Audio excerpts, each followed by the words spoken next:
nalaman nga ni Chloe na sasali nga itong si Makmak sa boxing tournament, kaya naman nga't na-share nga niya kay Makmak na ang pamilya nga niya ay interesado ngang maigi sa boxing.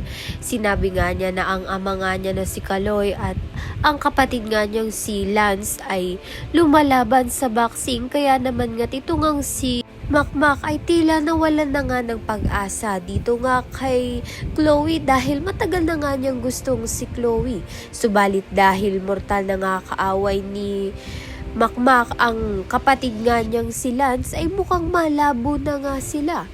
Sa kabilang banda naman nga, ma-knockout nga kaya itong si Lance sa kanyang first tournament. Binigyan nga siya ng kanyang lola Nadia ng boxing gloves upang ang maging handa sa kanyang kauna-unahang boxing tournament. Subalit maging sapat na nga lang kaya ang lakas ng loob na daladala nga nito ni Makmak na matalo nga ang kalaban. Isa nga sa mga kaibigan ni Lance ang kalaban nito ni Makmak.